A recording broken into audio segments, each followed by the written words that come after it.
السلام عليكم ورحمة الله وبركاته.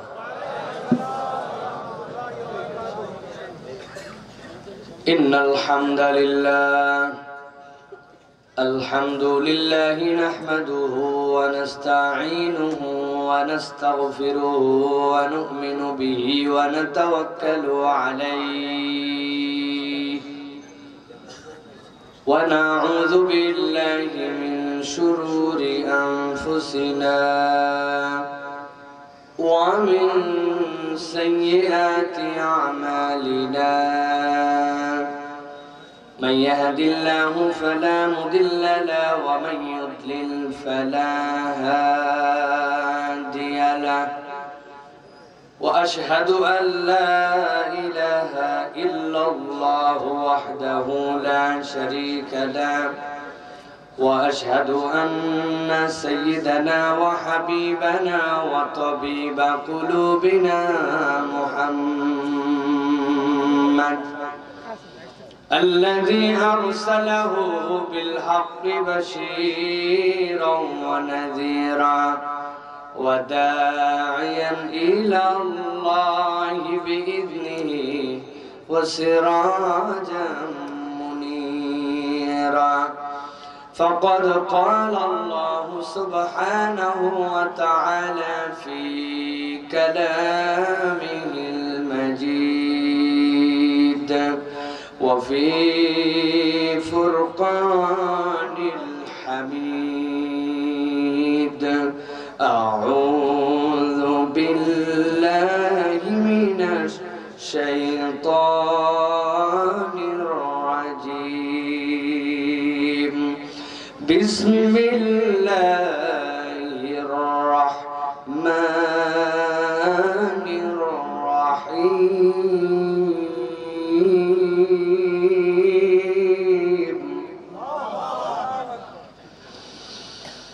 ولو ترى إذ وقفوا على النار فقالوا يا ليتنا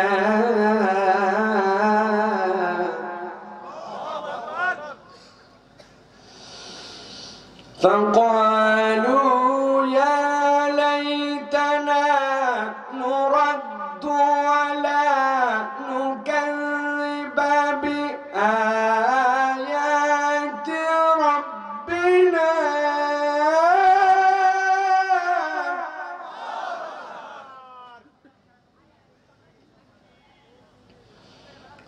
ولا نكذب بآيات ربنا ونكون من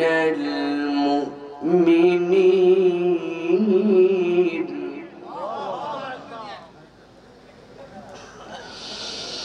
ولا نكذب بآيات ربنا ونكون من المؤمنين.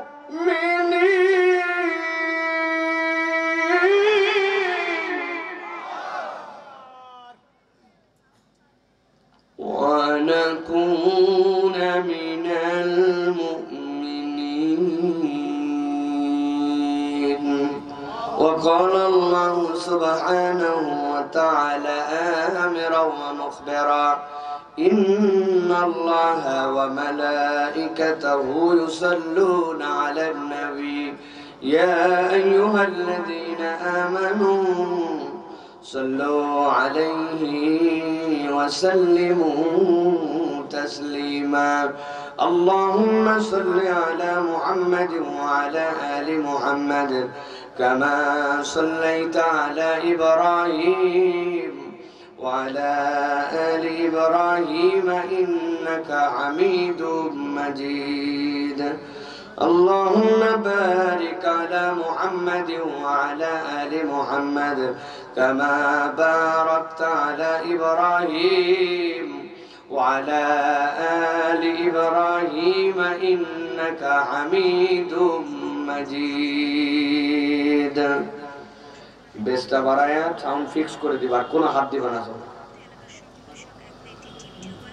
আলহামদুলিল্লাহ আল্লাহ রাব্বুল আলামিনের কাছে কৃতজ্ঞ হচ্ছি যে আল্লাহ রাব্বুল আলামিন আজকে আমাদেরকে এই ঝিনাইদার প্রাণ কেন্দ্রে আরাবপুর যুব সমাজের উদ্যোগে আজকের এই মাঠে অভিষেক তাফসীরুল কোরআন মাহফিলে এই মাঠের নতুন করে আরেকটি দিক উন্মোচিত হতে যাচ্ছে ঝিনাইদাতে, যেটি সেই নিউ একাডেমি স্কুল এবং ঝিনাইদহ কলেজ মাঠ প্রাঙ্গণের আজকের এই মোবারক মাজলিসে আমাদেরকে আসার বসার তৌফিক দান করেছেন। এজন্য আল্লাহ রাব্বুল আলামিনের কাছে আমরা কৃতজ্ঞ হচ্ছি। আল্লাহর শেখানো বাক্যে আমরা সকলে কালিমাতুশ শুকর আদায় করি, পড়ি আলহামদুলিল্লাহ। দরুদ এবং সালাম বর্ষিত হোক মানবতার মহান মুক্তির দূত আকায়ে নামদার তাজেদারে মদিনা আপনার আমার প্রিয় রাসূল জনাবে মুহাম্মদুর রাসূলুল্লাহ সাল্লাল্লাহু আলাইহি ওয়াসাল্লামের প্রতি। অত্র মাহফিলের সভাপতিত্ব করছেন আরাবপুর কেন্দ্র জামে মসজিদের সুযোগ্য সম্মানিত সাধারণ সম্পাদক জনাব মোহাম্মদ শহীদুল ইসলাম বিশ্বাস। অল্প কথায় অনেক দামি দামি কয়েকটা কথা আজকে তিনি বলে ফেলেছেন। আজকের এই মাহফিল পরিচালনা করছেন আমাদের প্রিয় ভাই শফিকুল ইসলাম শফি বিশ্বাস। আজকের এই মাহফিলের সম্মানিত প্রধান অতিথি এবং যার ভালোবাসায় স্নেহে এবং যার নির্দেশে আমি মূলত আজকে আপনাদের এখানে এসেছি, আমার সরাসরি ওস্তাদ, দীর্ঘ 10 বছর যাদের স্নেহ ভালোবাসা শাসনে এই ক্যাম্পাসে আমরা থেকেছি, যাদের দিক নির্দেশনায় এখন পর্যন্ত আমাদের জীবনকে আমরা পরিচালিত করছি, আমার শ্রদ্ধেয় ওস্তাদ ডক্টর মোহাম্মদ মুস্তাফিজুর রহমান, সম্মানিত অধ্যাপক আল হাদিস বিভাগ ইসলামী বিশ্ববিদ্যালয়। মঞ্চ উপবিষ্ট আছেন আমাদের ডিপার্টমেন্টের আরেক প্রিয় ভাই আব্দুল্লাহ জাহাঙ্গীর রহমাহুল্লাহ, যে সুশোভিত মঞ্চ ঝিনাইদহ কেন্দ্রীয় জামে মসজিদের সুযোগ্য সম্মানিত খতিব, আল কলম মাদ্রাসার সম্মানিত পরিচালক, আপনাদেরই প্রিয় ব্যক্তিত্ব শেখ সাইদুর রহমান হাফিজাহুল্লাহ, বিভিন্ন পর্যায়ের গণ্যমান্য ব্যক্তিবর্গ, আমার সামনে উপবিষ্ট মুরব্বিয়ানে কেরাম, আমার প্রিয় তরুণ এবং যুবকেরা, স্নেহের ছোটরা, আলাদা প্যান্ডেল থেকে শুনছেন মা এবং বোনেরা, সকলকে একবার সালাম দিয়েছি। আরো একবার আপনাদের কাছে দোয়া পাওয়া এবং করার আশায় সালাম নিবেদন করি। আসসালামু আলাইকুম ওয়া রাহমাতুল্লাহ। ঝিনাইদহের মানুষেরা কেমন আছেন ভাই? ভালো আছেন আপনারা? আজকে তো চমৎকার এক মনোরম পরিবেশ, এসিতে আমরা যেই ওয়েদারটা চাই, আজকে আল্লাহ এইরকম ওয়েদার দিয়েছেন, ঠিক না ভাই? না আমাদের কাছে শীতটা কষ্টের, না আমাদের কাছে গরমটার প্রাধান্য আছে। তো এরকম আবহাওয়াতে আজকে আমরা কোরআন শোনার জন্য এসেছি। আল্লাহ রাব্বুল আলামিনের কাছে আমরা কৃতজ্ঞ হচ্ছি আলহামদুলিল্লাহ। এই মাহফিল হচ্ছে একটা আলোড়ন সৃষ্টিকারী মাহফিল, কেননা এই মাহফিল একবার বিদেশে যাওয়ার জন্য আমাকে ক্যান্সেল করতে হয়েছে, এই মাহফিলের পরে অসুস্থতার কারণে ক্যান্সেল হয়েছে। এরপরে আমার একটা দায়বদ্ধতা এসে গেছে। স্যার যখন আমাকে আবার বলছেন যে মাহফিল হোক না হোক প্যান্ডেল লাগানো আছে, যেদিন ডেট ওই দিন মাহফিল।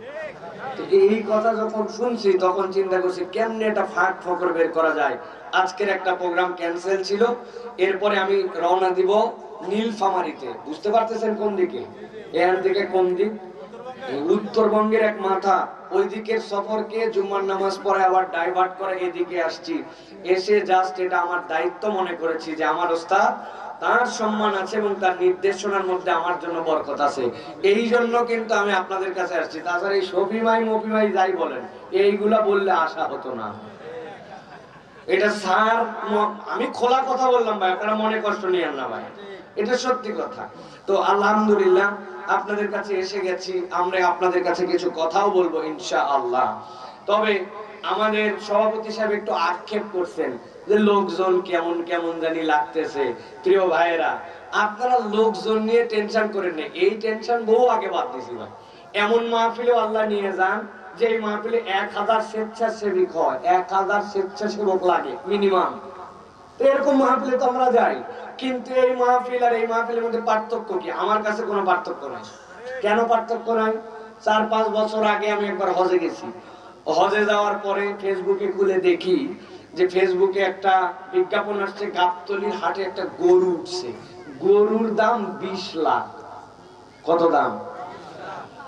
গরুর মালিকের নাম সুন্দরী বেগম, মহিলা মালিক। আমি চিন্তা করলাম 20 লাখ টাকার গরু তো কিনে কুরবানি দেওয়ার মতো এখন আমার তৌফিক নাই। অন্তত আমার বাড়ির কাছেই গাবতলীর হাট, আমি ৫-৬০ টাকা খরচ করলে আমি একটু গাবতলীর হাটে গরুটা দেখতে পাইতাম। পরে শুনি এই গরু ১৬ না ১৭ লাখ টাকায় বিক্রি হয়েছে। গুলশানের এক লোক কিনছে, যেই লোক কিনছে ওই গরু নিয়ে যাওয়ার জন্য ট্রাক ভাড়া করছে ৩০,০০০। ট্রাক ভাড়া কত? আর ধরেন ওই গাবতলী হাটে শেষ হাট, ওই হাটে এক লোক গতবার নিয়োগ করছে ভ্যানালা, আল্লাহ মাসালা আগামীবার কুরবানি দিব। বেচারি সারা বছর জোগায়া টাকা ভাঙ্গে দেখে ১০,৫০০। ১০,৫০০ টাকা নিয়ে ছাগল কিনতে আসছে, আসে দেখে ছাগল হয়, কিন্তু যেটা হয় ওইটা আসলে ছাগল, কিন্তু এটা জিন্দা ছাগলের মতো না। আমাদের এলাকায় বলে ঠর মরা, আপনারা কি বলেন ভাই? হাড্ডি মাড্ডি সব বাড়ায় গেছে, আদা মরা। তো এখন বেচারির যার সামর্থ্য আছে ওই সামর্থ্য দিয়ে একটা ছাগল কিনছে। ছাগল কিনে লজ্জায় কোমরের থেকে গামছা খুলে ছাগলের উপরে ঢাকায় নিয়ে যাচ্ছে, যাতে মানুষজন টিটকারি করে বলতে না পারে মরা ছাগল কোন টেনে দিবে। ওই লোক ছাগল নিয়ে বাড়ি চলে গেছে, এই লোক গরু নিয়ে বাড়ি চলে গেছে। কুরবানির দিন সকালবেলা ১৭ লাখ টাকা ১৫ লাখ টাকার গরু, ৩০,০০০ টাকার গাড়ি ভাড়া, আর একটা ১০,৫০০ টাকা ছাগল নিজেদের ভ্যানে করে নিয়ে গেছে। আল্লাহ ফেরেশতা বানাইছে, ফেরেশতারা আগে গুলশানের দিকে রওনা দাও, কেননা এইটা ১৭ লাখ আর ভাড়া ৩০,০০০। কথা কি তাই? ভালো করে বলছেন। আল্লাহ কোরআনে বলছেন লা ইয়ানালাল্লাহু লুহুমুহা ওয়ালা দিমাউহা ওয়ালাকিন ইয়ানালুহুত তাকওয়া মিনকুম।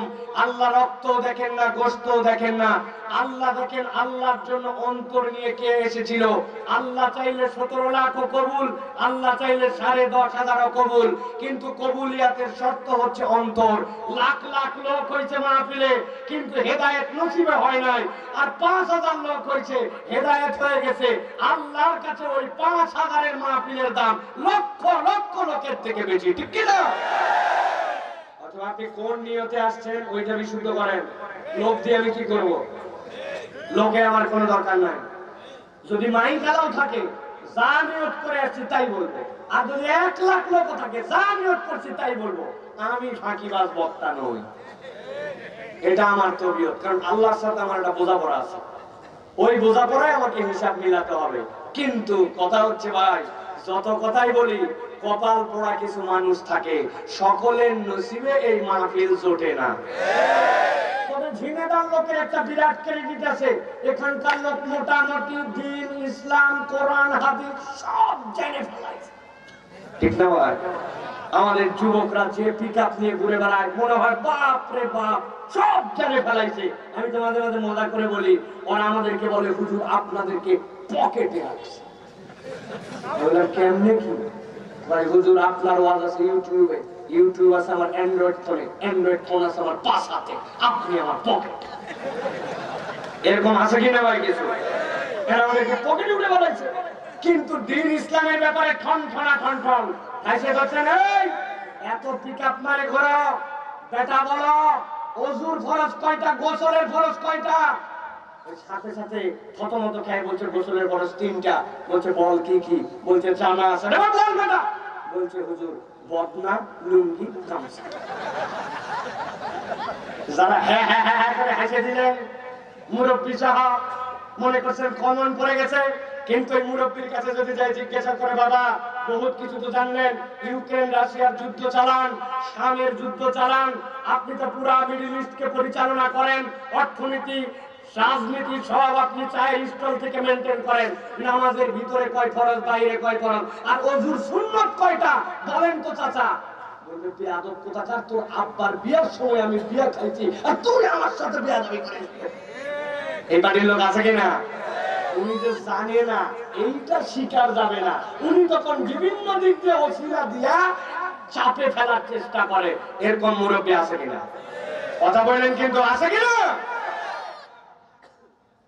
উনি প্লেয়ার নির্বাচন করার সময় বাংলাদেশের টিম নিয়ে ভুল ধরে, ওই প্লেয়ারটা নিলে ভালো হতো। কি দুঃখে যেটা বাদ দিছে তামিম ইকবাল দলে নাই, এটা আবার কোন দল হলো? মুরব্বী খিলাল করতেছে, দাঁত পড়ে গেছে, আর ওই জায়গায় তামিম ইকবাল ফলাচ্ছে, 11 জনের বেস্ট 11 নির্বাচন করতেছে। কিন্তু মুরব্বীকে যদি বলা হয় চাচা আল্লাহ নবী এক বৈঠকে বসায়া 10 জন সাহাবীকে আশারায়ে মুবাশশিরার ঘোষণা দিয়েছিলেন, আপনি 10টা নাম বলেন তো। ওই ইমাম সাহেব জানে। আরে ইমাম সাহেব জানলে আপনার কি না? ইমাম সাহেব তো অনেক কিছু জানে, আপনি তো জানেন না কেন? উনি এটা জানবে না। কিন্তু এমন পিকআপ নিয়ে ঘোরে যে মনে হচ্ছে দুনিয়া সব জেনে ফেলছে, ওয়াজ মাহফিলে আসে আমার কি লাভ? আছে কিনা? আছে কিনা? ভালো করে বোঝেন। এই জন্য প্রিয় ভাইরা, এইগুলা কোরআনের মাহফিলে যদি আপনি না আসেন তাহলে দ্বীনের বেসিক জিনিস আপনি শিখতে পারবেন না। আর দ্বীনের বেসিক আর মধ্যে একটা হচ্ছে ইসলামী সংস্কৃতির প্রতি আপনার ভালোবাসা, আল্লাহর মাজালিসুল জিকিরের প্রতি আপনার ভালোবাসা, এটাও একটা ইবাদত। এই ইবাদতের কারণে জান্নাতে আপনার মর্যাদা বৃদ্ধি পাবে।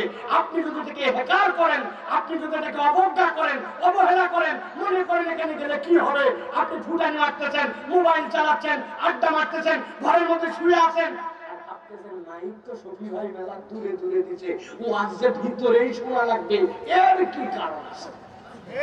কথা ঠিক কিনা? বিশ্ববিদ্যালয়ে যখন পড়তাম তখন ডিবেট করতাম।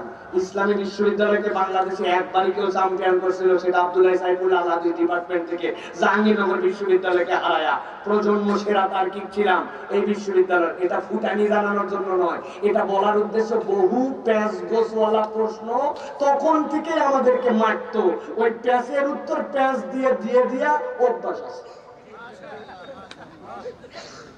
মোবাইলে কয় ভাবে ইন্টারনেট ব্যবহার করেন আপনারা? 2 ভাবে। কয় ভাবে? কথা বলেন। একটা সেলফ ডাটা আর একটা হচ্ছে ওয়াইফাই ডাটা, ঠিক কি না? ওই যে মুরব্বী দাড়ি পাকা উনি করতেছে, উনি এটা কি বোঝান? অ্যান্ড্রয়েড মোবাইল নাকি বাটন কয় ভাবে ব্যবহার করে? একটা করে সেলফ ডাটা আর একটা করে ওয়াইফাই ডাটা, ঠিক কি না? আপনার বাড়িতে ওয়াইফাই রাউটার আছে, পাসওয়ার্ড জানেন, আপনার মোবাইল অ্যান্ড্রয়েড অথবা আপনার আইফোন সব আপনি জানেন। আপনি গেলেই বাড়িতে আপনি আপনার রাউটার থেকে মোবাইলে কানেকশন নিয়ে আপনি ইন্টারনেট ইউজ করেন। হঠাৎ করে আপনি বাড়ির থেকে বের হয়ে আরাপপুর মোড়ে গেছেন, অথবা আপনার বাড়ির থেকে বের হয়ে টার্মিনালে গেছেন, আপনার বাড়ির থেকে এটা 2 কিলোমিটার দূরে। বুঝে থাকলে যুবকরা উত্তর দিবেন, আপনার ইন্টারনেট, আপনার ওয়াইফাই, আপনার পাসওয়ার্ড, আপনার অ্যান্ড্রয়েড ফোন, কিন্তু আপনি 2 কিলোমিটার দূরে গেছেন, আপনার রাউটার কানেকশন পাবে তো? কথা বললেন না যে পাবে তো? কেন? আপনার একটা অ্যাডম আছে না, আমার টাকা ইন্টারনেট, আমার ইন্টারনেট, আমার মোবাইল। জি না, ওটার একটা রেঞ্জ আছে। মাহফিল আপনি মোবাইলে শুনেন, মাহফিল আপনি মাইকে শুনেন, দূরে শুনেন, কিন্তু আল্লাহর নবী এটাকে মাহফিল, ইসালে সোয়াব, তাফসীর, সম্মেলন বলেন নাই। নবীজি বলছেন এটা মাজালিসুল জিকির। বান্দা যখন মাজালিসুল জিকিরে আসে, ওইটা আল্লাহর রহমতের ওয়াইফাই জোন হয়ে যায়। আল্লাহর ফেরেশতা ওই বান্দার জন্য মাগফিরাতের দোয়া করে, আল্লাহ ওই বান্দাকে ওই মাহফিলের ওসিলায় তাকে ক্ষমা করে দেন। আমার কথা নয় আপনি এটা অবজ্ঞা করবেন। অতএব মাহফিলে আসার দরকার আছে কি নাই? কথা বলেন, আছে কি নাই? প্রিয় ভাইরা, আপনি তো সব বোঝেন, কিন্তু এটা কেন বোঝেন না? আল্লাহ রাব্বুল আলামিন বলতেছেন এইটা তোমার জন্য বিরাট কল্যাণের ব্যবস্থা করবে, কেননা এখান থেকে তুমি তোমার পথ এবং পাথেও আল্লাহর ওয়াস্তে চেষ্টা করলে তুমি খুঁজে পাবে, ঠিক কি না? আল্লাহ রাব্বুল আলামিন বলছেন নবী আপনাকে জানাই দিলাম, আপনি জানাই দেন, ওয়াযাক্কির ফাইন্না যিকরা তানফাউল মুমিনিন وما خلقت الجن والإنس إلا ليعبدون।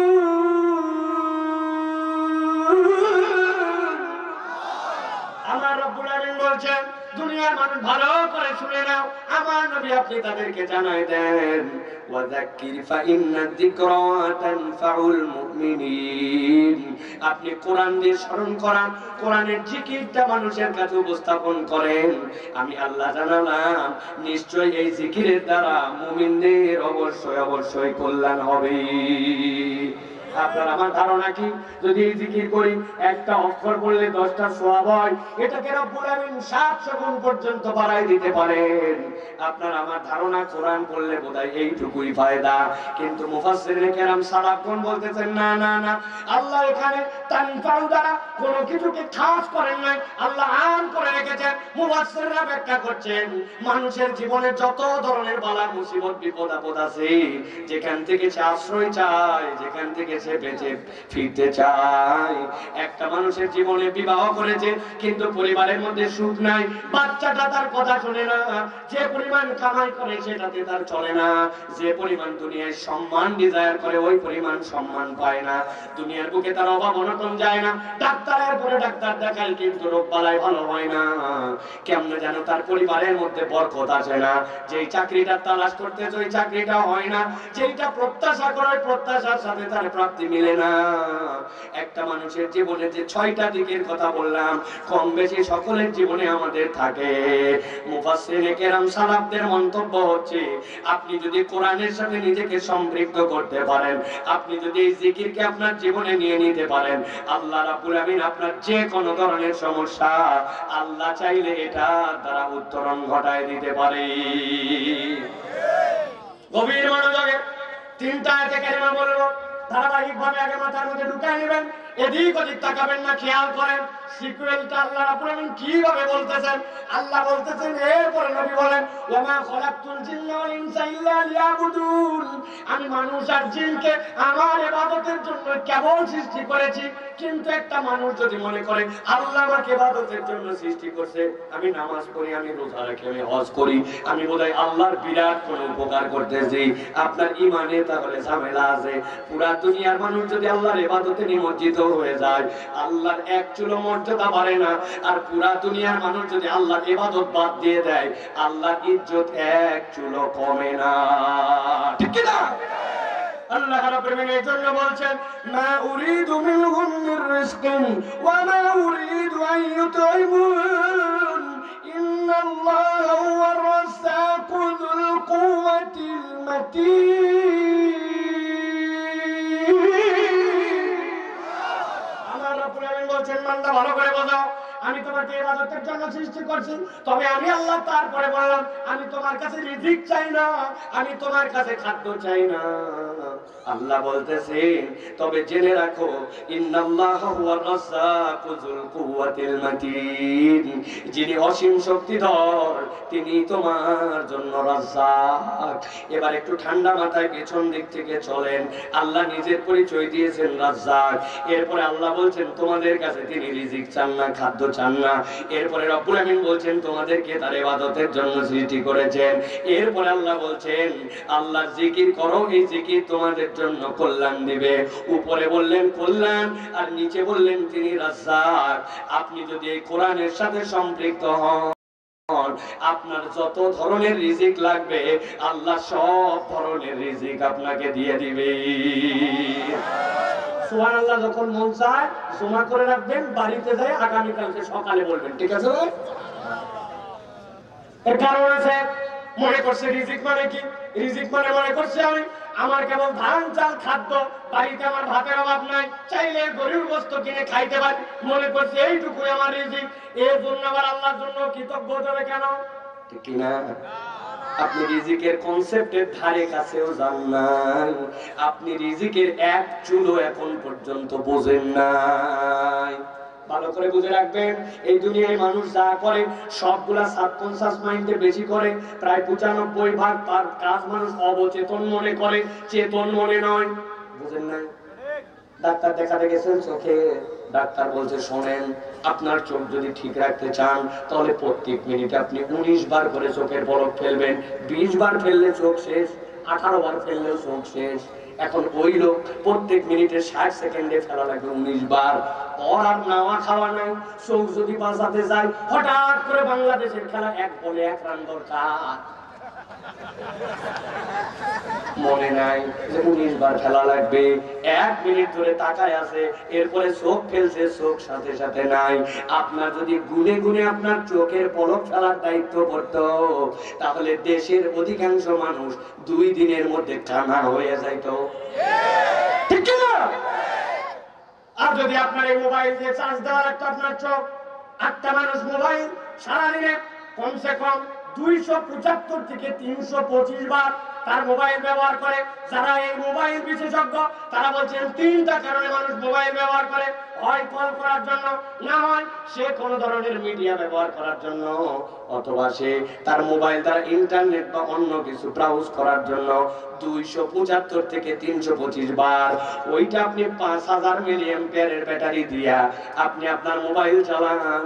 একদিন আলাপপুর বাজারের মধ্যে গেছেন, যাওয়ার পরে পকেটের মধ্যে মোবাইল, হঠাৎ করে খেয়াল করে ঝিনাইদার লোক দেখে ওনার মোবাইলটা কান্নাকাটি করে। আপনাদের এলাকায় মোবাইল কাঁদে ভাই? কাঁদে না বলছেন না বুঝে। যাওয়ার পরে দেখে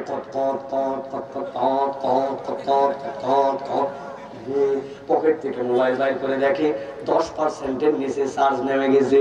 আপনার মোবাইল যদি 10%-এর নিচে চার্জ যায়, মনে হয় যে মোবাইল সিগন্যাল দিচ্ছে, আসলে মোবাইল বলে খিদা লাগছে, খিদা লাগছে, চার্জ দেও।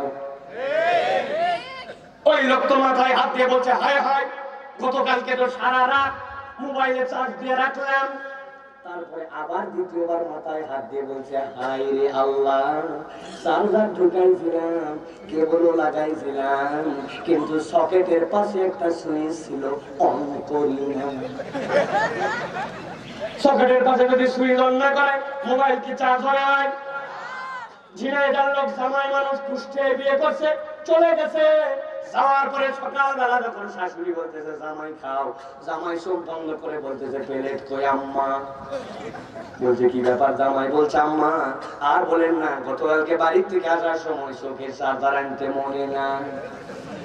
আপনার যদি চোখটা চার্জ দেওয়া লাগতো আর ডিউটি ভাগ করা লাগতো যে এই খাদ্য খেলে তোমার চোখটা চার্জ হবে, দুনিয়ার মানুষ ব্যালেন্স করতে পারতো না। আপনি আপনার রব যে বলেছেন রাজ্জাক যুল কুওয়াতিল মাতিন, আপনি রাজ্জাক আর মাতিন রবকে চিনেন নাই। আপনার চোখ দিয়ে যে দেখতে পান, আমার চোখ দিয়ে যে দেখতে পাই, এটাও আল্লাহর দেওয়া রিজিক। ভালো করে বোঝেন, কনসেপ্ট ক্লিয়ার করেন। আমি বক্তা, আমাকে বলে দিছে, শোনো সাইফুল্লাহ সাহেব, ওয়াজ করার সময় খুব বেশি হাত লাফালাফি করো, তবে যদি 1 ঘন্টার মধ্যে 25 বারের বেশি হাত নড়াচড়া করো, এখানকার যে মোবাইল আছে, গিরিজ আছে, ওগুলো ফুরাই যাবে, কিন্তু এরপরে হাত কিন্তু সোজা, যত লাফাও এরকম এরকম করা লাগবে, ভাঁজ হবে না। তখন আমি সাইফুল্লাহ ওয়াজ করার আগে চিন্তা করতাম, কয়বার হলো, ঠিক কিনা? কেউ আপনাকে এইভাবে বুঝাবে না। আমি আপনাদের ভাই হিসাবে বলতেছি, প্রিয় ভাইয়েরা, ইন্নাল্লাহা হুয়া রাজ্জাকু যুল কুওয়াতিল মাতিন। আপনি রিজিক মানে কেবল খাওয়া দাওয়া আর বাজার সদাই এর মধ্যে লাইফটাকে সীমিত করেন না। আল্লাহ আপনাকে সুস্থতার জিন্দেগি দিলেন, এই কান দিয়ে আপনাকে আমাকে শোনার তৌফিক দিলেন। ওই যে দাঁড়ায় দাঁড়ায় আপনি কথাগুলো শুনতেছেন, আল্লাহ আপনাকে দাঁড়ানোর মতো যোগ্যতা দিলেন। কোমর দিয়ে বসে পড়ছেন, হেলান দেওয়া লাগে না, পিছন দিকে পড়ে যান না, আল্লাহ রাব্বুল আলামিন এই যোগ্যতাটা দিলেন। আল্লাহ বলছেন, বান্দা, ইন্নাল্লাহা হুয়ার রাজ্জাকু যুল কুওয়াতিল মাতিন। তোমার রবকে চিনে নাও, তোমার রব রাজ্জাক। তিনি তোমার কাছে খাদ্য চান না, তিনি তোমার কাছে ইবাদত চান না। যদিও ইবাদতের জন্য সৃষ্টি করা হয়েছে, সেইটা আমি আমার ইবাদত করি আমার সাথে, যাতে আমি আমার রাজ্জাক রবের জন্য কৃতজ্ঞ হতে পারি।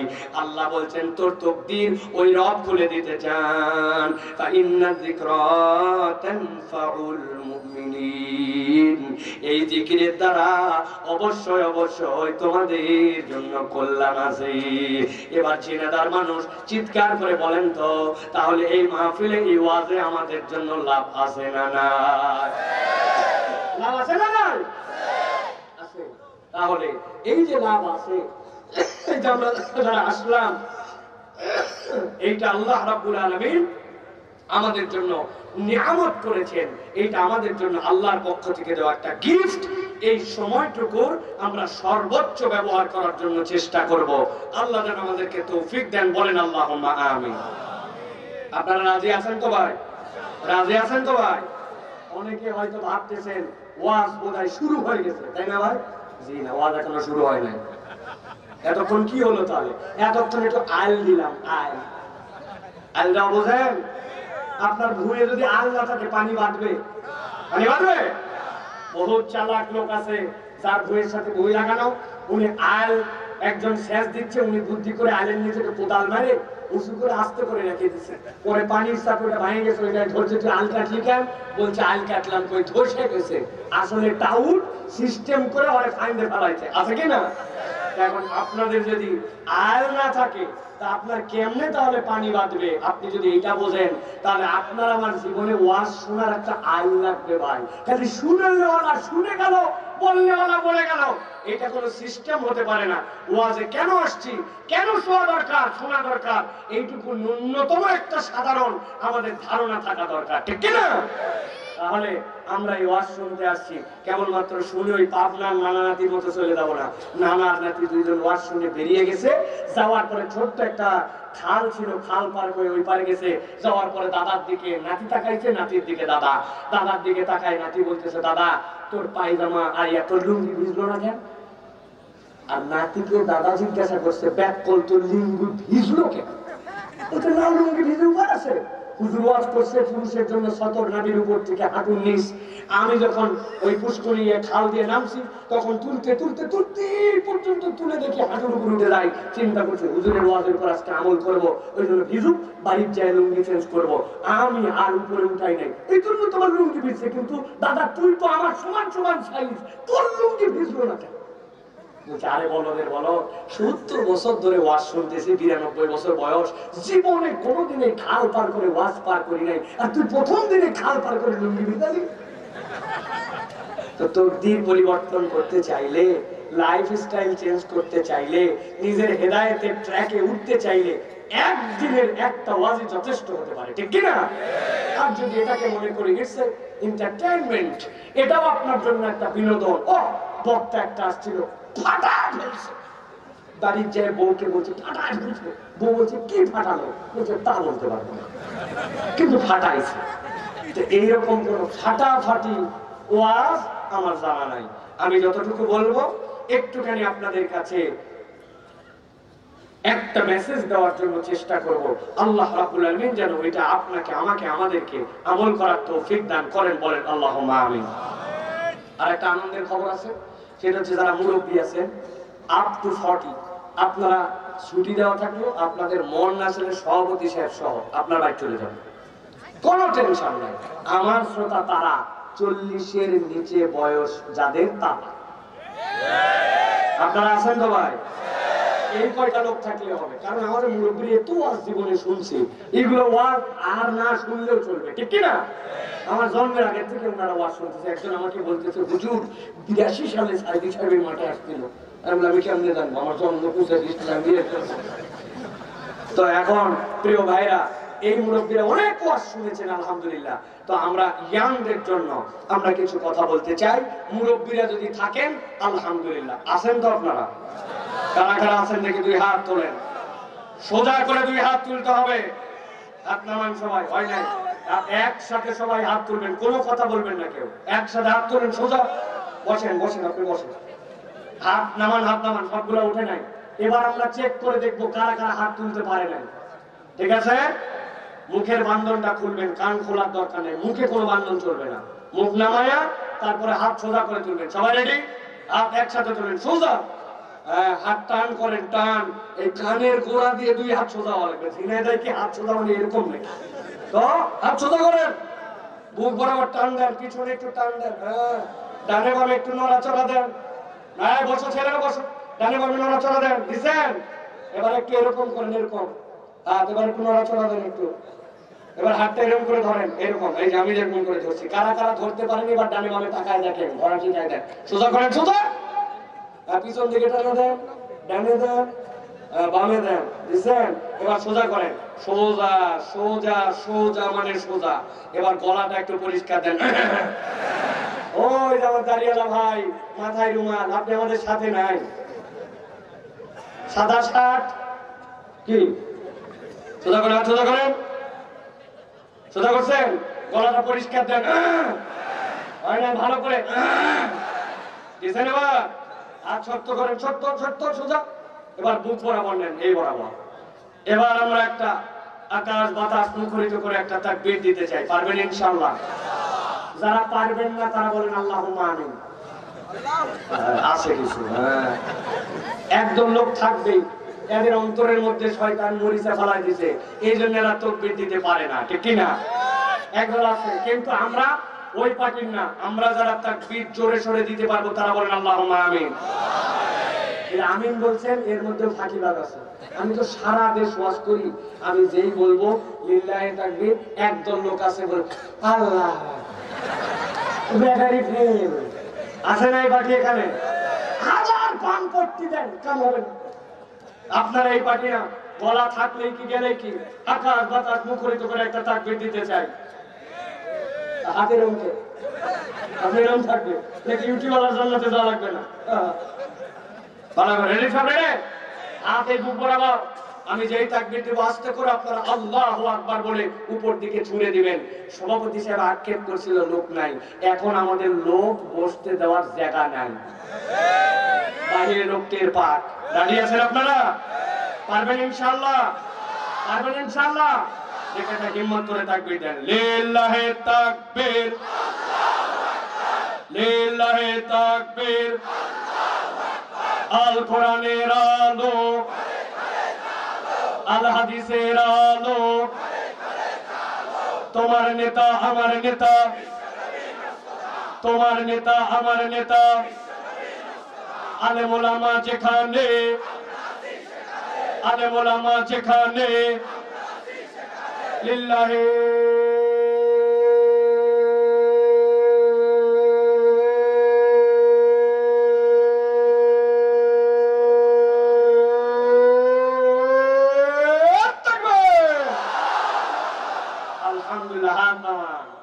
শয়তান আছে এদিকে আরবপুর পাহাড়, ঠিক কিনা?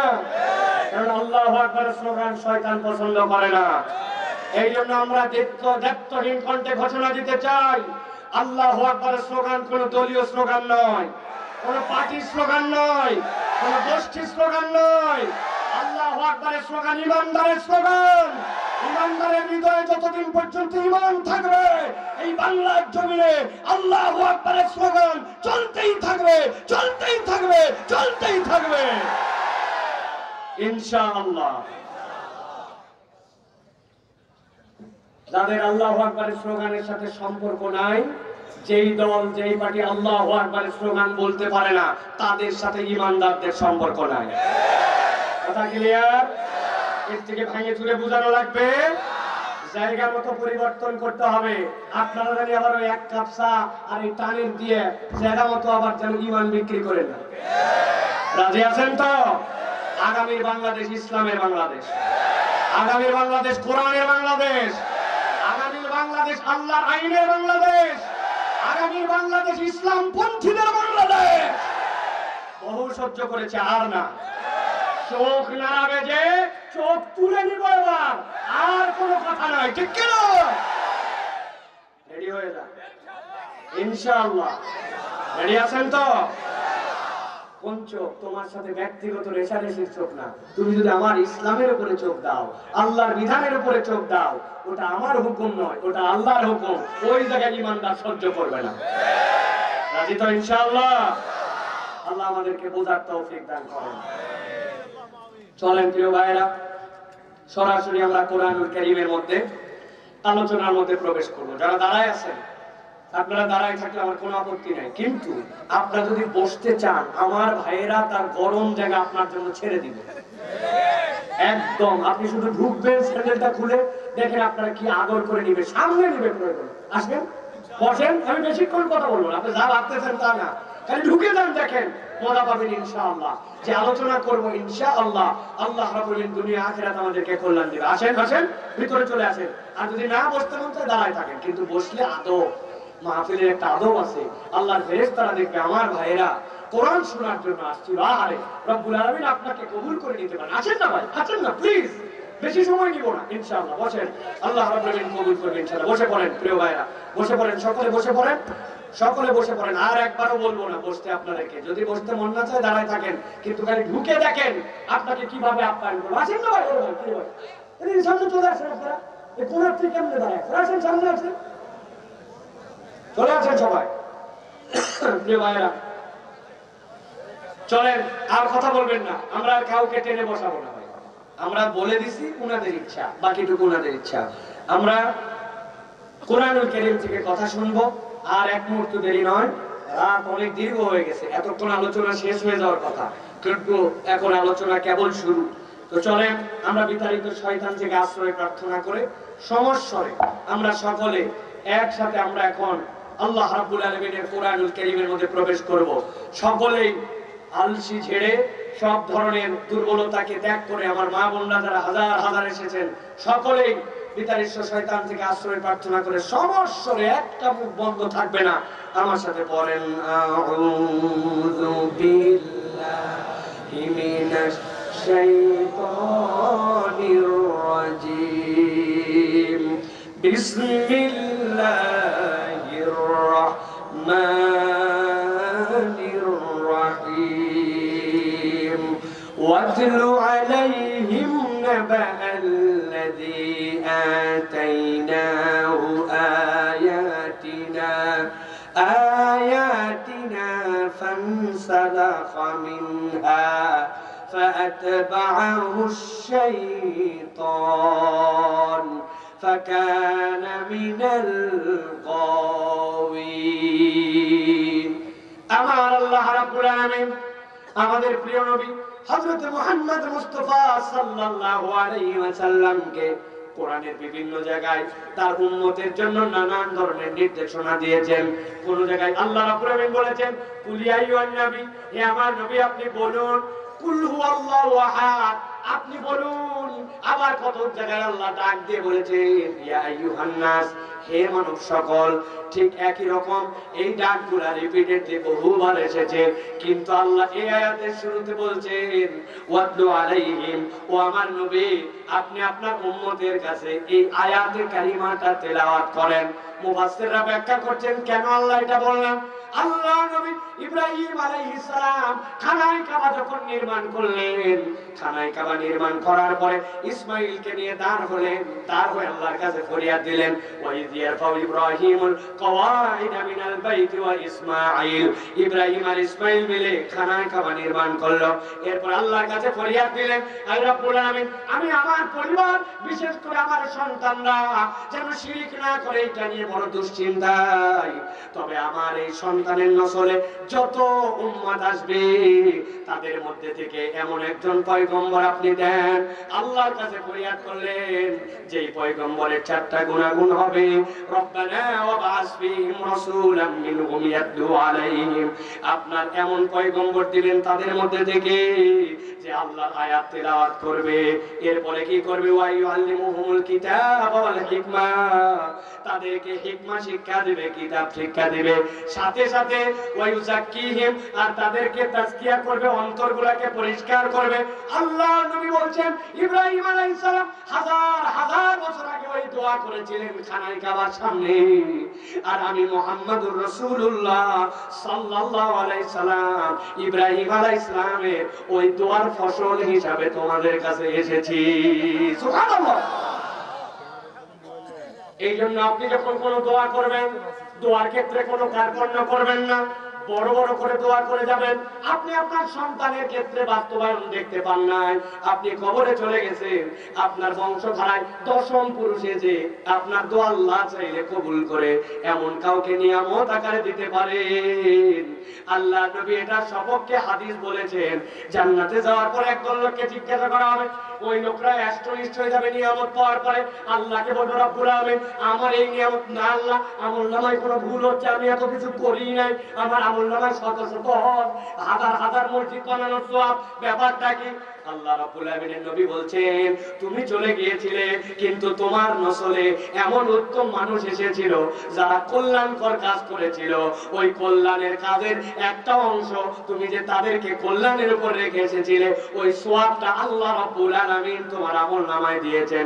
এইজন্য হাদিস বলে, আত-তাআল্লু আলাল খায়রি কাফাইলিহি, যে ভালো রাস্তা দেখায় অনুগামীরা যা সওয়াব পায়, রব্বুল আমিন ওই প্রথম ব্যক্তি যিনি অনুকরণ করেন ওই ব্যক্তিকে তার সওয়াবের অংশ দিতেই থাকে। গভীর মনোযোগে খেয়াল করেন, আল্লাহ রাব্বুল আলামিন বলেন হে নবী ওয়াতলু আলাইহিম আপনি তাদের কাছে তেলাওয়াত করেন কি তেলাওয়াত করবেন কি জানাবেন নাবা আল্লাযী আতাইনাহু আয়াতিনা এমন একটা ঘটনা আমি যাদেরকে আমার পক্ষ থেকে স্পষ্ট আয়াত দিয়েছিলাম হযরত আব্দুল্লাহ ইবনে মাসউদ বলছেন এই ব্যক্তি কে জানো যার ব্যাপারে আল্লাহর নবীকে বলতে বলা হয়েছে আব্দুল্লাহ ইবনে মাসউদ বলছেন এই ব্যক্তির নাম হচ্ছে বালআম ইবনে আবাল এই লোকটা ছিল মূসা আলাইহিস সালামের কওমের মানুষ হযরত আব্দুল্লাহ ইবনে আমর বলছেন না এখানে আল্লাহ উমাইয়া ইবনে আবি সালতের কথা বলেছেন হযরতে ইমাম ইবনে কাসির এইগুলার সমাধান দিয়েছেন তিনি তাফসীরের মধ্যে বলছেন আল্লাহ রাব্বুল আলামিন মূলত এখানে ব্যক্তি যাকে ইন্ডিকেট করেন কিন্তু এমন চারটা অভ্যাসের কথা বলেছেন যেই চারটা গুনাহগুণ কিয়ামত পর্যন্ত আগত যেই মানুষের ব্যাপারে থাকবে আল্লাহ মূলত ওই মানুষকে সতর্ক করছেন আল্লাহু আকবার আল্লাহ বলতেছেন নবী আপনি এই ঘটনাটা শুনান হযরত ইবনে মাসউদ বলছেন লোকটার নাম ছিল বালআম ইবনে আবার এই লোকের কোয়ালিটি ছিল মুসা আলাইহিস সালামের কওমের মধ্যে আল্লাহর কাছে কোনো বিষয়ে হাত তুলতে দেরি দোয়া কবুল হতে দেরি নাই মুস্তাজাবুদ দাওয়া মুসা আলাইহিস সালামের লোকজন মুসা আলাইহিস সালামের কওমের লোকজন আসলো আসার পরে বালআম ইবনে আবারকে বলল আমাদের কওমের মধ্যে এমন একজন লোক আসছে খুব রাগী স্বভাবের আবার বলতেছে আল্লাহর পয়গম্বর তার সামনে কোনো কথা বলা যায় না পাওয়ারফুল একজন ব্যক্তি কিন্তু আমাদের সমাজের মধ্যে ঝামেলা বার করছে আমাদের সমাজের মধ্যে বিভক্তি তৈরি করতেছে বাপ দাদা ধর্ম থেকে সরায় দিচ্ছে ফেরাউনের বিপক্ষে নানান ঝামেলা করতেছে তুমি এই লোকটা যেন ধ্বংস হয়ে যায় এই দোয়াটা করো সাথে সাথে বালআম ইবনে আবার বলছে তোমরা যা বলছো সেই হিসাবে তো এই লোক আল্লাহর পয়গম্বর হলেও হতে পারেন তার বিপক্ষে তো দোয়া করা যাবে না কেন না ফিরাউনের কওমের লোকেরা মুসা আলাইহিস সালামের ক্যারেক্টার ভালো করে জানতো ফিরাউন নিজেও জানতো কোলের মধ্যে নিয়ে আসে কোলের বাচ্চা একটা থাপ্পড় দিয়েছিলেন মুসা আলাইহিস সালাম থাপ্পড় খেয়ে মগজ নড়ে গেছিল সাথে সাথে বলছে এই ছোট বাচ্চা এত জোরে আমাকে মারতে পারে না সাথে সাথে সাথের লোকজন বলছে আপনার কি মাথা নষ্ট হয়েছে নাকি ছোট বাচ্চা ছোট মানুষ মারছে আপনি বলতেছেন এত জোরে লাগছে আপনার কি ইজ্জত থাকবে নাকি বাইরে কথা বললে রাখো ইজ্জত আমি বুঝছি এটা স্বাভাবিক কোনো থাপ্পড় নয় মুসা আলাইহিস সালামের হাতের থাপ্পড় সেই ছোটবেলা থেকে পাওয়ারফুল ঠিক কি না শুধু এটাই নয় মুসা আলাইহিস সালামের কথাবার্তাও ছিল আলাদা ধরনের জালালি তবিয়ত হাদিসের মধ্যে আসছে আল্লাহর নবী সাল্লাল্লাহু আলাইহি সাল্লাম মিরাজের রাত্রিতে রওনা হয়েছেন ষষ্ঠ আসমানে দেখা হলো মুসা আলাইহিস সালামের সাথে মুসা আলাইহিস সালামকে জিবরাইল আমিন বললেন সালাম করেন সালাম করলেন এরপরে কথা বিনিময় হলো আল্লাহ নবী এরপরে সপ্তম আসমানের দিকে যখন উঠে যাচ্ছেন মুসা আলাইহিস সালাম ওখানে বসে বলছেন হ্যাঁ দেখছো আমার কত পরে আসলো কিন্তু আমার থেকে আগে আগে উপরে চলে যাচ্ছে কি একটা ব্যাপার এই কথা শুনে ফেলছেন শুনে জিবরাইলকে বলছেন জিবরাইল এই কথা কে বলে আমি কোথায় যাচ্ছি সেটা নিয়ে আল্লাহর সাথে কথা বলতেছে বলছে রাখেন এটা মুসা বলতেছে আল্লাহর সাথে উনি রেগুলার এরকম করে কথা বলে আল্লাহু আকবার একদিন আদম আলাইহিস সালামের কাছে আসছেন আমার কথা নয় হাদিসের কথা এসে বলছেন আব্বা আপনার সাথে কথা আছে কি কথা বলো বুঝছেন তো কি আর আমার ছেলে বলছে আব্বা আপনি জান্নাতে ছিলেন না জান্নাত আল্লাহ আপনাকে বলছেন আল্লাহ তাকরাবা হাদিস সাধারণত শুধু এই গাছটার কাছে যাবে না তাছাড়া যেখানে যেতে পারো সব জায়গায় আপনি পুরা জান্নাত করে আসে খামোখাই গাছের কাছে আসলেন ওইটার কারণে দুনিয়ায় আসা লাগলো আমাদেরকে হিসাব নিকাশ কিতাব যত ঝামেলা সব আপনার জন্য ওই গাছের কাছে আপনার কে থেকে বলছিল কি সাংঘাতিক কথা আদম আলাইহিস সালাম তো নরম আদম আলাইহিস সালাম বলছেন ঠান্ডা হও বাবা হাদিসের কথা ঠান্ডা করার পরে বলছেন বাবারে তোমার কাছে জিজ্ঞাসা করি বলো তো দুনিয়াতে মানুষ যে সৃষ্টি হয়েছে মানুষ সৃষ্টির কত হাজার বছর আগে তার তকদির সৃষ্টি বলে 50,000 বছর আগে বলে 50,000 বছর আগে যদি তার তকদির লেখা হয়ে থাকে তাহলে আল্লাহ বলেন 50,000 বছর আগে আমি কেমনে দুনিয়ার পর প্রক্রিয়া লিখে রাখছেন আমার দোষ কোথায় আল্লাহ বলো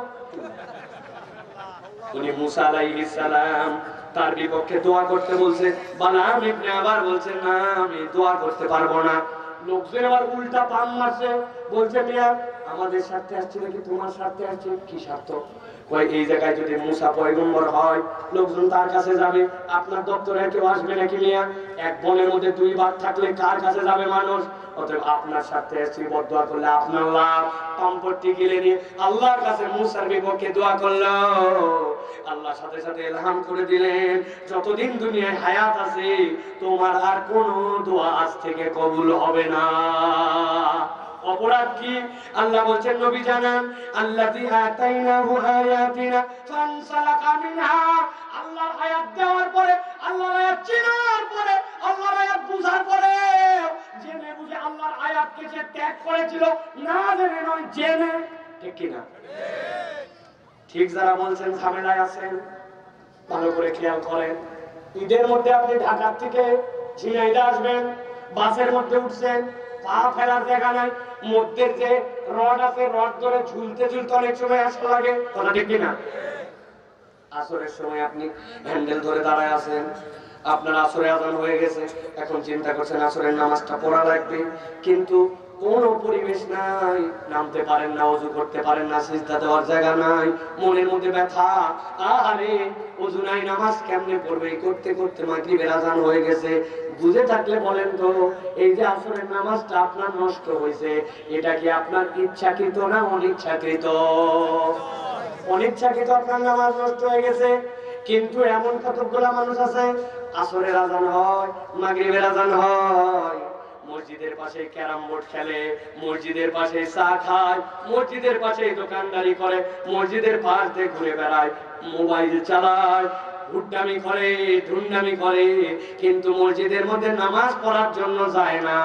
বুঝে থাকলে বলেন তো, সুযোগ থাকার পরেও যেই লোকটাই যে নামাজে গেল না, এইটা কি অনিচ্ছাকৃত নাকি ইচ্ছাকৃত? আমার আল্লাহ বলছেন, ভালো করে বোঝো, আল্লাহ রাব্বুল আলামিন এক নম্বর অপরাধের কথা বলছেন, ফানসালাকা মিনহা, ওই মানুষেরা জেনে বুঝে আল্লাহর আয়াত থেকে নিজেকে সরায় নিছে, এইটা তাদের এক নম্বর অপরাধ। আপনি যদি অনিচ্ছায় করেন, রব্বুল আলামিন আপনাকে মাফ করে দিতে পারেন, কিন্তু যদি আপনি ইচ্ছা করে করেন, রব্বুল আলামিনের কাছে আপনাকে কড়াই গন্ডায় হিসাব বুঝায় দেওয়া লাগবে। ঠিক কি না? পাকিস্তানের এক ওস্তাদ তার ছাত্রকে বলছে, অনেকদিন ধরে পড়ালাম, আজকে তোকে আমি প্রশ্ন জিজ্ঞাসা করবো, উত্তর দেওয়া লাগবে। বলে, ওস্তাদ জি বলেন। বলছে, জিজ্ঞাসা করতে চাই, বলতো দুনিয়াতে নামাজ পড়ে না কারা? প্রশ্ন কি? ছাত্র বলতেছে, ওস্তাদ আমার ক্ষুদ্র চিন্তায় দেখেছি দুনিয়াতে 3 ধরনের লোক নামাজ পড়ে না। কয় ধরন? যারা ঘুমায় গেছেন তারা শুধু বলেন, কয় ধরন? এক নম্বর বল। বলছে, এক নম্বর ওস্তাদ, দুনিয়াতে যারা অজ্ঞান অথবা দুনিয়াতে যারা পাগল, এই শ্রেণীর লোক নামাজ পড়ে না।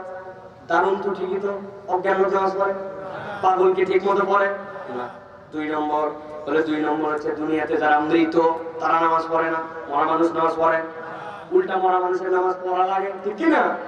3 নম্বর বলে, 3 নম্বর হচ্ছে দুনিয়াতে যারা অমুসলমান, তারা নামাজ পড়ে না। এবার আপনাদের কাছে জিজ্ঞাসা করবো, উত্তর দেন। 1 নম্বর নামাজ পড়ে না কারা?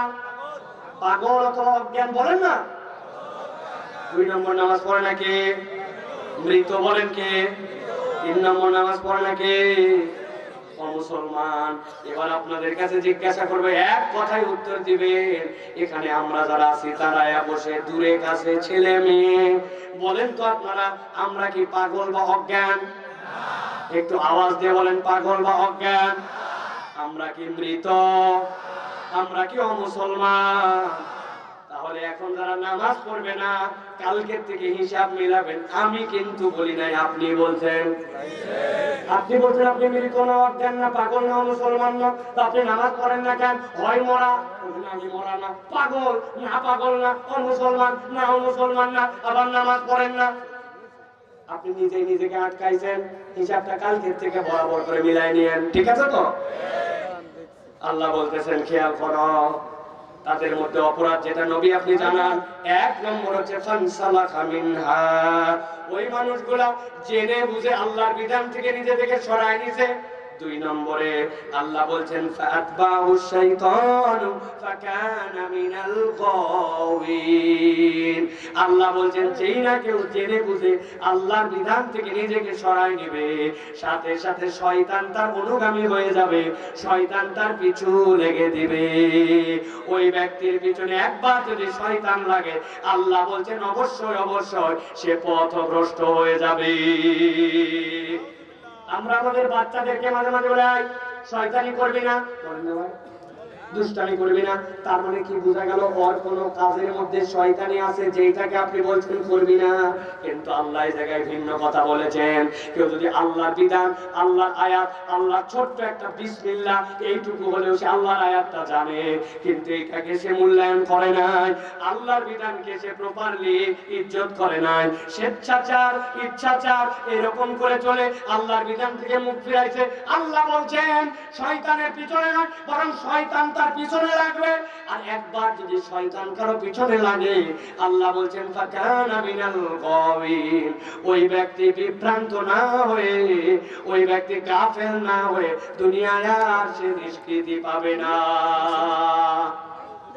গভীর মনোযোগে খেয়াল করেন, আল্লাহ রাব্বুল আলামিনের পরের আয়াতে বলছেন ওয়ালাউ শিনা লারাফা'নাহু বিহা। ও আমার হাবিব, আপনি উম্মতকে জানান, সে যদি আল্লাহর বিধানের মূল্যায়ন করত, আল্লাহর বিধানকে মেনে নিত, রব্বুল আলামিনের বিধান অনুযায়ী নিজের জীবন চালাতো, সে দেখছে ভিন্ন রকম, কিন্তু চাইলে রব্বুল আলামিন এই বিধান দিয়ে তার মর্যাদা বাড়ায় দিতে পারতেন। ওয়ালাউ শিনা লারাফা'নাহু বিহা, আমি রব্বুল আলামিন তার মর্যাদা আসমানে উঠায় দিতে পারতাম, কিন্তু ব্যাকল মানে নাই। আগে করছে 2 অপরাধ, আল্লাহর বিধান থেকে নিজে মুখ ফিরাই নিয়েছে, শয়তান তার পিছু লেগে গেছে। আল্লাহ বলছেন এবার সে আল্লাহর বিধান থেকে মুখ ফিরায়া আরো 2টা অপরাধে জড়িত। আল্লাহ বলছেন কি কি অপরাধ? ওয়ালাকিন্নাহু আখলাদা ইলাল আরদি ওয়াত্তাবা হাওয়া।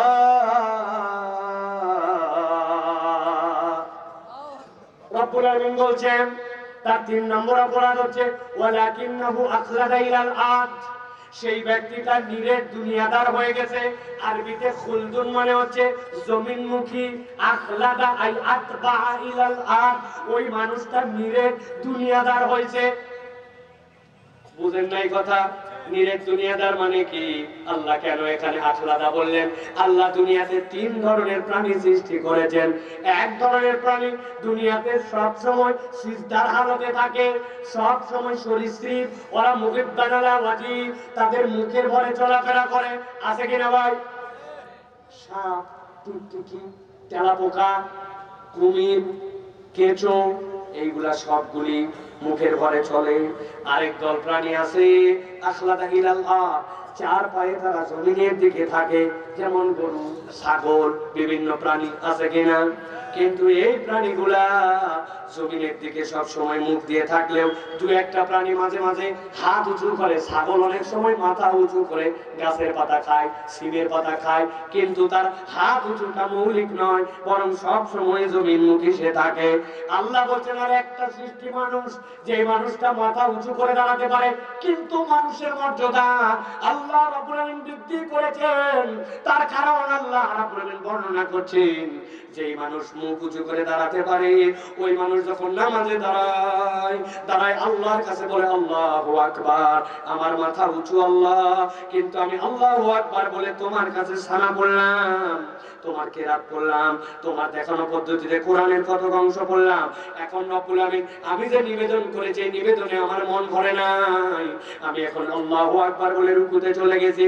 আমি যখন রুকুতে, দুনিয়ার যত রুকুকারী প্রাণী আছে জমিনমুখী, আমি এখন রুকুর হালতে তখন তোমার কাছে বলতেছি সুবহানা রাব্বিয়াল আযীম। আমার মুখ যখন রুকুতে, তখন আমার রব সবচেয়ে মহান। এরপরে বান্দা যখন সামি আল্লাহু লিমান হামিদা বলে ওঠে, এটা বান্দার কথা নয়, এটা আল্লাহর কথা। আল্লাহ বুঝাতে চান, আমার বান্দা তুই যে প্রশংসা করেছিস, যে কথা বলেছিস, তোর ভুল হয়েছিল, মন অন্যদিকে চলে গিয়েছিল, কেরাতটা বিশুদ্ধ হয় নাই, নাই, মনটা ঠিক মতো থাকে নাই, কিন্তু মনে করিস না তোর রব তাই বলে শুনে নাই। তুই যা যা প্রশংসা করেছিস এই পর্যন্ত, সামি আল্লাহু লিমান হামিদা, আল্লাহ শুনেছেন যে তার প্রশংসা করেছে। আল্লাহু আকবার। বান্দা উঠে বলেছে রব্বানা লাকাল হামদ, এরপর আল্লাহু আকবার বলে সিজদায় চলে গেছে। 7 অঙ্গ দিয়ে সিজদা করেছে, 2টা হাত, কপাল, নাক, 2টা হাঁটু, 2টা পায়ের আঙ্গুলি, 7 অঙ্গ দিয়ে সিজদা করে আল্লাহ আমি এখন সরীসৃপের থেকেও তোমার কাছে নিচু হয়েছি। তবে রব আমি যখন নাকে খত দিয়ে তোমার কাছে সিজদা দেই ওই সময় বলতেছি সুবহানা রাব্বিয়াল আলা। আমার মাথা যখন নিচু আমার রব তখন সবচেয়ে উপরে। বান্দা যখন সিজদায় চলে যায় দুনিয়ায় সবচেয়ে আল্লাহর নিকটে বান্দা চলে যায়। আল্লাহ বলছেন আমার বান্দাকে আমি এই যোগ্যতা দিয়েছি, কিন্তু আমার বান্দা কি করলো? 3 নম্বর অপরাধ, গভীর মনোযোগ, ওয়ালাকিন্নাহু আকলাদা ইলাল আরদ। ওই বান্দা নিরেট দুনিয়াদার হইছে, তার দুনিয়া ছাড়া আর কিচ্ছু বোঝে না। এরকম মুসলমান আছে কিনা? বলছেন আছে, কিন্তু হতে পারে তো আমি আরাপুরের দোকানদার, ঝিনেদার দোকানদার আপনার সাথে বিজনেস করে বলতেছে আপনাকে দেখে আপনার মতো চেনা লোক বলে কেনা দামে দিলাম, জীবনে দেখে নাই, তার বলছে চেনা লোক কেনা দামে দিলাম বলে 500 টাকা গলা কাটছে। হালাল মাল, হালাল দোকান, হালাল আইটেম, শুধু ব্যবসায়িক স্বার্থে মিথ্যা কথা বলে নিরেট দুনিয়াদার ওই হারাম। ঠিক কিনা? আছে কিনা? দুনিয়ার বুকে অনেক মানুষ এরকম আছে, জানবাম কিচ্ছু চেনে না, ও কেবল চিনছে তার দুনিয়া লাগবে, দুনিয়া লাগবে, হালাল না হারাম বিবেচনা করার মতো হাতে সময় নাই। সকালবেলা কান্দের মধ্যে কোদাল নিছে, ভুঁয়ের দিকে রওনা হয়েছে। লোকজন জিজ্ঞাসা করছে মুরব্বী আপনি এত সকালবেলা কোথায় যান? বলছে বাবা আমার জমির সাথে আল লাগানো, আলটা কাটতে পারি নাই, আমি রোদ উঠলে কাজ করতে পারি না, এই জন্য একটু আল কাটতে যাই। আল কাটার নাম করে মুরব্বী 1 নম্বরের টাউট, উনার ভুঁয়ের সাথে যার ভুঁই লাগানো ওই পারের জমিওয়ালা এখন আল কাটে পারে নাই, উনি আল কাটার নাম করে 4 আঙ্গুল একটু জমি ঠেলতে যায়। এরকম লোক ঝিনা দেয় না? বুঝে বলেন আছে নাকি? ভালো করে বোঝেন, আপনার জমি 1 বিঘা আর আপনি আল কাটে এইটুকু জমি বাড়াইছেন, এখানে একটা গোছ ধান, এখানে আলু, এখানে কোন আবাদ করছেন, আপনার 1 বিঘাতে 20 মণ ধান হয়েছে, ওইটার খাজনা খারিজ সবকিছু হালাল, কিন্তু এই যে 4 আঙ্গুল ঠেলছিলেন ওইখান থেকে 5 কেজিও ধান হয় নাই, কিন্তু আপনি ওই হারামটাকে হালালের সাথে মিশাইছেন। আল্লাহ বলছেন ওয়ালাকিন্নাহু আকলাদা ইলাল আরদ। দুনিয়াদার এমন দুনিয়াদার হয়েছে, নামাজি হাজী সাহেব, কিন্তু সে নিরেট দুনিয়াদার হইয়া আল্লাহ রাব্বুল আমিনের হালাল হারামে বাস বিচার করে না। এরকম মুসলমান আপনার আমার এলাকায় আছে কিনা? আছে? বলছি আমরা যে আমরা আল্লাহ রাব্বুল আমিনের বিধান থেকে হালাল হারাম বাস বিচার করে চলি, কিন্তু একটু যদি হিসাব করি তাহলে দেখবো আমাদের মধ্যে ঝামেলা আছে। আচ্ছা বলেন তো ভাই, ঝিনাইদহ অঞ্চলে বিয়ে শাদী হয়? কথা বলেন হয়? ইসলামের বিয়ের বিধান কি? 1 নম্বর ইজাব কবুল, 2 নম্বর ওয়াতুন নিসা সাদাকাতিহিন্না নিহলা, মেয়েদেরকে মোহর দিয়ে দাও, দেন মোহর। 3 নম্বর আউলিম ওয়ালাউ বিশাতিন, একটা ছাগলের বাচ্চা দিয়ে হলে ওলিমা করো। ইসলামের বিয়ে ইজাব কবুল, ইসলামের বিয়ে ওলিমা, ইসলামের বিয়ে আপনার পক্ষ থেকে মোহর, এর মধ্যে আনন্দ ফুর্তি সব শেষ। বুকে হাত দিয়ে বলেন এইটা ইসলামের বিয়ে, এর মধ্যে সীমাবদ্ধ, কিন্তু ঝিনাইদার বিয়ে কি এর মধ্যে সীমাবদ্ধ? 5 দিন আগে থেকে হলুদ সন্ধ্যা, 3 দিন আগে মেহেদি সন্ধ্যা, 2 দিন আগে ডিস্কো সন্ধ্যা, 7 দিন আগে টুটুল মাইক সার্ভিস থেকে আপনার এলাকায় মাইক নিয়ে যাইয়া কথা বলা আছে কিনা?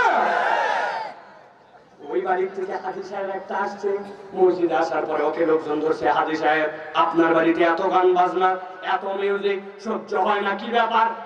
থামবা, তোরও বেটি আছে, চ্যাংরা প্যাংরা মানুষ একটু আনন্দ ফুর্তি করে, একটা দিন সহ্য কর, সব ভিতরে যাই নামাজ পড়ি। আছে কিনা? আপনি যদি এই কথা বলেন তার মানে কি বোঝা গেল আল্লাহর বিধান যা যা ছিল ওইটুকু আপনার মন পছন্দ হয় নাই। দুনিয়ার স্বার্থে দুনিয়ার জন্য আল্লাহর বিধানের উপরে আপনারও কত মতামত আছে। বুঝে থাকলে বলেন তো এরকম মুসলমান আমাদের এলাকায় আছে না না? ওয়ালাকিন্নাহু আখলাদা ইলালা। মা বোনেরা কথা শুনতেছে, আমার স্ত্রী পাশের বাড়ি জানলার সামনে সামনে বাচ্চাটাকে এমন মারা মারছে সকাল 8টার দিকে, সহ্য করতে না পারে এবার থেকে বলতেছে ভাবি ভাবি মানুষকে এত মারে নাকি? এত মারেন কেন? বলছে ভাবি ইন্টারফেয়ার করবেন না, সহ্যের সীমা পার হয়ে গেছে। কি করছে? কয় ও 8-এ পড়ে, ওর জন্য প্রাইভেট পাওয়া যায় না, একটা ভালো টিচার পাওয়া গেছে যে শিক্ষক মাসে মাত্র 6টা ক্লাস নেয়, মাত্র 6টা ক্লাস 3000 টাকা দেওয়া লাগে। এর জন্য সকাল 7:30টার সময় প্রাইভেট। বদমাইশের বদমাইশ, এমন ঘুমের ঘুম এই 6 দিনের মধ্যে 3 দিন মিস করছে। ঘুমায়া ঘুমায়া পরে মারবো না তো কারে মারবো? কথা ঠিক আছে? আপনার সন্তান প্রাইভেট মিস করে আপনি মারেন, সকাল 7:30টায় উঠতে পারে না মারেন। কিন্তু আপনি একটু হিসাব করে দেখেন, হাজার হাজার মুসলমানের ফ্যামিলি আছে, আপনার খায় আপনার পরে আপনার বাড়িতে থাকে, 1 বছর 2 বছর হলো জীবনে কোনোদিন ফজরের জামাতে যায় নাই। আপনি মা তাকে শাসন করেন নাই, আপনি মা তার পাশা কোনোদিন পিঠায় লাল করে দেন নাই। এরকম ঘর এরকম ফ্যামিলি আমাদের ঝিনাইদহে আছে কিনা? কথা বলেন। খবরদার আছে বলবেন না, আজকের থেকে বলেন আমরা আছে আছে বললে মজা লাগে শুনতে। আমার আল্লাহ বলছেন ওয়ালাকিন্নাহু আখলাদা ইলালা। ব্যাককল তুই তো নিরেট দুনিয়াদার হয়ে গেছিস। এই যুবক, তোমার মুখে দাঁড়িয়ে নাই কেন? বলছি ঈদের সময় একটু রাখছিলাম, পরে লোকজন কেমন বলে এই জন্য কেটে ফেলাইছি। আনস্মার্ট আনস্মার্ট লাগে।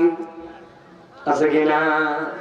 ভালো করে মাসলা শুনে নেন। আমার স্যার পাশে আছেন, আপনি দাঁড়িয়ে রাখতে পারেন না, অজুহাত দিতে পারেন, নানান কারণ দেখাতে পারেন, কিন্তু আপনি যদি বলেন আপনার দাঁড়িয়ে রাখার কারণে আপনাকে আনস্মার্ট লাগে, তাহলে আপনি মুহাম্মদুর রাসূলুল্লাহ সাল্লাল্লাহু আলাইহি ওয়াসাল্লামের উপর ব্লেম করেছেন। তিনি আনস্মার্ট ছিলেন যেহেতু তার দাড়ি ছিল, রাখতে বলেছেন। আপনার ঈমান নিয়ে টানাটানি বাইরে যাবে। ভালো করে কথা বুঝে নেন। ঢাকা ইউনিভার্সিটির নাকি এক স্যার বলছিল এক ছাত্রকে, ছোট ছোট চাপা লম্বা দাড়ি, বলছে তোর দাড়ি তো দেখতে ছাগল ছাগল লাগে। ওই ছেলে কথা শুনে ঠিক করে হাসি বলছে ইউর অ্যাবসলিউটলি রাইট স্যার। বলছে বাবারে, আমি বললাম মজা টিটকারি, আর ওই বলতেছে অ্যাবসলিউটলি রাইট স্যার। কি ব্যাপার রে? বলছে স্যার আমার যা আপনি তাই তো বলছেন, আমি রাগ করবো কেন? তবে আপনি সাহস দিলে আপনাকে একটা কথা বলতে চাই। বল বেটা বল। বলছে স্যার আমাকে ছাগল ছাগল লাগে, তবে আপনাকে কুত্তা কুত্তা লাগে। কারণ কুত্তার মুখে দাঁড়িয়ে নেয়, কুত্তার মুখে লাগবে। কথা ঠিক কিনা? আপনি দাঁড়িয়ে রাখতে পারেন না কেন? বয়স হয় নাই, আর একটু বড় হয় আনস্মার্ট লাগে। বুয়া হয় নাই এখনো, মেয়ে পক্ষ দেখতে আসবে। যদি কোনো মেয়ে বিয়ের সময় ছেলের দাঁড়িয়ে থাকার কারণে অপছন্দ করে, ওই বাড়িতে বিয়ে করা শরীয়তে জায়েজ না। আমার কথা নয়, আল্লাহ রাব্বুল আলামিন বলছেন ওয়ালাউ শি'না লারাফা'নাহু বিহা। আল্লাহর হুকুম মানলে, আল্লাহর নির্দেশে থাকলে আমি তোমার মর্যাদা উঠাতে পারতাম। ওয়ালাকিন্নাহু আখলাদা ইলালা। বান্দা তুমি নিজে নিজে নিজের দুনিয়াদার হইছো। আল্লাহ বলছেন এটা হলো 3 নম্বর অপরাধ। বিরক্ত হচ্ছে আপনারা? 4 নম্বরে আল্লাহ বলছেন তার আরেকটা অপরাধ নবী আপনি বলেন ওয়াত্তাবা হাওয়া। সে আল্লাহকে রব হিসাবে যতটুকু মানে, তার থেকে তার বড় ইলার নাম হচ্ছে তার অন্তর। তার মন পছন্দ জিন্দেগি যাপন করে। যতটুকু আল্লাহ চায় ততটুকু তার ইচ্ছাই নাই। তার মন যতটুকু চায় ততটুকু ইসলাম মানে, আর যতটুকু মন চায় না ততটুকু ইসলাম মানে না। এরকম মুসলমান নামধারী আমাদের এলাকাতেও মানুষ আছে কিনা? বিয়ে শাদীর অনুষ্ঠানে গেছে, যাওয়ার পরে এক মহিলা দেখে বলছে বাবা মনে হচ্ছে আসমান থেকে নামে এসছি, এত সুন্দর মানুষ হয় আপনি কে বসে নিলাম না। বলছে বেকুব কোথাকার, আমি তোর পাশের বাসা তসলিমা আপা। এই বাবা চিনব কিভাবে? সারা জীবন আপনি বোরকা করছেন, পর্দা করছেন, আপনি আজকে সামনে আছেন আরে 2000 টাকা দিয়ে বিয়ের সময় মেকআপ দিয়েছি, এই মেকআপ যদি আমার বোরকার নিচে থাকে দেখবে কে 2-1 দিন এরকম পর্দা ছাড়াও চলা যায়। এরকম মহিলা এলাকায় আছে না নাই?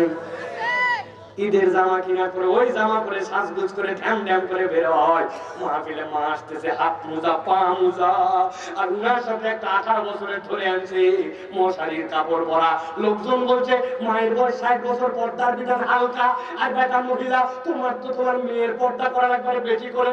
বলছে বেশি বুঝায়ও না, আমিও বিয়ার পরে পর্দা ধরছি, বেটিরও বিয়ার পরে ধরবে। আছে কিনা? হাসতেছেন। আপনার বাড়ির কেস বলতেছে, আমি বাড়িতে যে খবর নিয়ে দেখেন এত বড় দাড়িওয়ালা ইসলামের পক্ষে কথা বলে, ইসলামী আন্দোলন পছন্দ করে, কিন্তু নিজের বাড়ির পর্দার খবর নাই। এরকম মুসলমানের কোনো অভাব নাই। আল্লাহ বলছেন ওয়াত্তাবা হাওয়া, এইটা তোমার মন পছন্দ জিন্দেগি, আল্লাহ তোমাকে এই পারমিশন দেন নাই। ঠিক না? ভালো করে বোঝেন। এটা করে একটা লেয়ার ওয়াত্তাবা হাওয়া, কথা শেষ করব। একটা চরম লেয়ার আছে, বলবো ঝামেলা হবে না তো? একদল আছে নামাজের ইসলাম পছন্দ, রোজার ইসলাম পছন্দ, উমরার ইসলাম পছন্দ, বলা মাত্র বিরাট খুশি।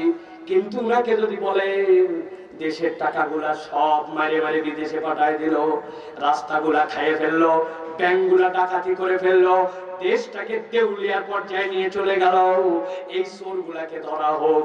আর এই চোরগুলাকে ধরে ধরে আল্লাহর দেওয়া আইন অনুযায়ী, আল্লাহর দেওয়া বিধান অনুযায়ী বিচার করা হোক। আছে কিনা? আপনি বলতেছেন ঠিক, কিন্তু ওই দল আছে তারা বলবে আল্লাহর আইনের বিচার মানে কি? আল্লাহর আইনের বিচার মানে আল্লাহর কোরআনের বিধান। আপনি যদি চুরি করেন হাত কাটো, ডাকাতি করলে বিলাক্স, হাত কাটবে পা কাটবে, বলে হাই হাই হাই রে 1450 বছর আগে চলতো, এই সময় আবার এই বিধান কেমনে চলে? আরে যদি নারী নির্যাতন হয়, নারীর প্রতি অত্যাচার হয়, তার বিচার হোক। কেমনে রজম করতে হবে, আল্লাহ দেওয়া বিধান অনুযায়ী তার বিচার হোক। বলে 1450 বছর আগে ওইগুলা বিচার আমাদের দেশে চলে না, বোরকা আমাদের দেশে চলে না, ওইগুলাকে জীবন্ত টেন্ট লাগে। নামাজ পছন্দ করে, রোজা পছন্দ করে, আল্লাহর আইনের পক্ষে কথা বললে বিরোধিতা করে, এরকম মুসলমান নামদারি মুনাফিক আছে কি নয়? আল্লাহ বলেন ওয়াত্তাবা হাওয়া, তুমি তো তোমার মন পছন্দ জিন্দেগি চালাও, তোমার পছন্দ নামাজের ইসলাম, রোজার ইসলাম, কিন্তু যেই না আল্লাহর আইনের কথা বলে, সাইফুল্লাহ ভাই তো দল পার্টি করে না, ইনিও দেখি দলীয় বক্তা। আছে কিনা? আমাদের দেশে আঙ্গুল লাগায়, খোঁজ লাগায়, কি দাবরানি দাবরাইলো 17 বছর, খবর তো নেন নাই। হুজুরদের থেকে, ইসলাম পন্থীদের থেকে বড় কষ্টে আর বিপদে কেউ ছিল না। আমার আল্লাহ বলছেন ওয়াত্তাবা হাওয়া, কথা ভালো করে বুঝে নেন। 1 নম্বর অপরাধ, আল্লাহর বিধান জানার পরেও সেখান থেকে নিজেকে সরাই নেয়। 2 নম্বরে ওই ব্যক্তি শয়তানের অনুগামী, মুখস্থ করেন এই যুবকেরা যারা দাঁড়ায় আছেন। 3 নম্বরে ওই ব্যক্তি নিরেট দুনিয়াদার, দুনিয়া ছাড়া কিচ্ছু বোঝে না, দুনিয়া আগে তার, স্বার্থই তার দুনিয়া। 4 নম্বরে আল্লাহ রাব্বুল আলামিন বলছেন ওই মানুষগুলো মন পছন্দ জিন্দেগি চালায়, তার দিল যেমন চাই সেরকম সে ইসলাম পালন করে, যতটুকু ভালো লাগে ততটুকু। জুম্মার নামাজ পড়ে, ওয়াক্ত করে না, আমার ব্যাপার, ওয়াক্ত করি না, ঈদ পড়ি, আমার ব্যাপার, ইচ্ছা মতো তার জীবন চালায়। আমার আল্লাহ বলছেন কোনো সমস্যা নাই, নবী আপনি জানাই দেন ফামাসালুহু কামাসালিল কালব ইন তাহমিল আলাইহি ইয়ালহাস আও তাতরুকুহু ইয়ালহাস যালিকা মাসালুল কওমিল্লাযীনা কাযযাবু বিআয়াতিনা। আমার আল্লাহ বলছেন তোমার অবস্থা যদি 4টার মধ্যে হয়, নবী আপনি জানান তাদের উদাহরণটা আল্লাহর কাছে কুত্তার মতো। বলেন কার মতো? একটা মুখ বন্ধ রাখবেন না, বলেন কার মতো? আরেকবার বলেন কুকুরের মতো।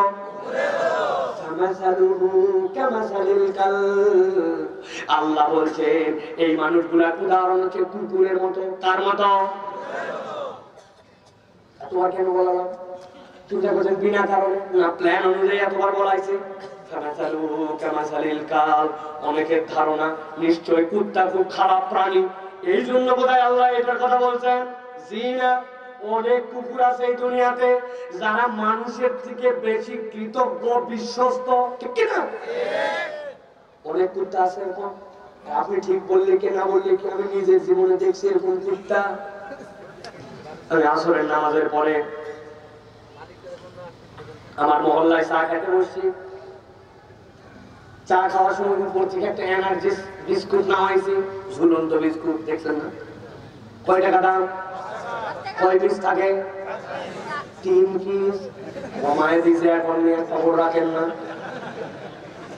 বিস্কুটের প্যাকেট খুলছি, খোলার পরে চায়ের মধ্যে ডুবাইছি। যেই না ডুবাইছি, হঠাৎ করে কোত্থেকে এক লোক উদয় হয়েছে। সাইফুল্লাহ ভাই, আপনি মোবাইলের ভিতরে লোক বাইরে। আসসালামু আলাইকুম। ওই বলছে ভাই আমার হাত পা কাঁপতেছে। আপনার কেন রে ভাই? 5 বছর আপনার দেখছি আপনি এই জায়গায়, আমার বাড়ি এখানে, আমি কি হয়েছে তাই বসেন।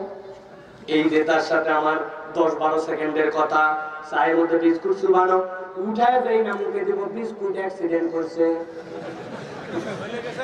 নিচে পড়ে গেছে। পাশে বসা ছিল এক কুকুর, কোত্থেকে উঠে আসছে, আর সে আস্তে করে আমার পায়ের কাছে এসে সেটি বিস্কুট খাইয়ে নিছে। আমার মন খারাপ, বিস্কুটটা লস। সোয়া 2 পিস বিস্কুটের পরে খাইতে আমার চা খাওয়া শেষ। পরের দিন আবার এসে ওই চায়ের স্টলে বসছি। বসার পরে চা খাবো, যাই না সাথে সাথে দেখি কোত্থেকে একটা কুকুর লেজ ডাউন দিয়া মাথা নিচু করে আমার কাছে এসে এরকম করতেছে। আমি দোকানদারকে বলবো সরান। বলছে হুজুর সরানো লাগবে না, একাই সরবে। গতকালকে ওরে যে আপনি বিস্কুট খাওয়াইছেন, ওইটার কৃতজ্ঞতা জানাতে আজকে মাথা নিচু করে আপনার কাছে আসে লেজ দাঁড়ায় দাঁড়ায় আপনাকে সম্মান করতেছে। বুঝে থাকলে বলেন তো, গতকালকে কি আমি বিস্কুট খাওয়াইছিলাম না পড়ে গেছিল? পড়ে যাওয়া বিস্কুট চেটে খায় 24 ঘন্টা পরে কুকুর কৃতজ্ঞতা জানায়। কিন্তু দুনিয়ায় এমন মানুষ আছে, তার উপকার করছেন, টাকা হাওলাত দিয়েছেন, বিপদে আগায় গেছেন, তার সাথে সব সময় ছিলেন, কিন্তু একটা সুযোগ পাইছে, ওই সুযোগেই সব ভুলে যায়, আপনার পিছনে বাঁশ দিতে একবারও ভাবে না। আছে না এরকম মানুষ? আল্লাহ তাআলা কেন বললেন ফামাসালুহু কামাসালিল কালব? এদের উদাহরণ হচ্ছে কুত্তার মতো। মুফাসসিররা বলছেন, আল্লাহ কারণ ব্যাখ্যা করেছেন। আল্লাহ বলেন ইন তাহমিল আলাইহি ইয়ালহাস আও তাতরুকু ইয়ালহাস। কুকুরের পিঠে তোমরা বোঝা চাপাও না, কিন্তু কেউ যদি কুকুরের পিঠে বোঝা চাপায় দেয়, ওই বোঝা চাপালে সে হাঁপাতে থাকবে। আবার যদি ছেড়ে দাও, তারপরেও হাঁপাতে থাকবে। আরবিতে লাহাতুন মানে জিবা বের করে যে লাল পড়ে যায়। কুকুরের চরিত্রই হচ্ছে জিবা বের করে আর লাল পড়া। সেইটা তার তৃষ্ণা লাগলেও লাল পড়ে, না লাগলেও লাল পড়ে। এইটা তার ফিতরাতগত স্বভাব। আর কুত্তা কখনো স্থির থাকতে পারে না, ওর মধ্যে অস্থিরতা আল্লাহ দিয়েছেন। রাত্রেবেলা ঘুমায় থাকলেও দেখবেন কাত হয়ে পড়ে আছে, খানিকক্ষণ পরে কান নড়ে, খানিকক্ষণ পরে অটোমেটিক লেজ নড়ে, ওই স্থির থাকতে পারে না।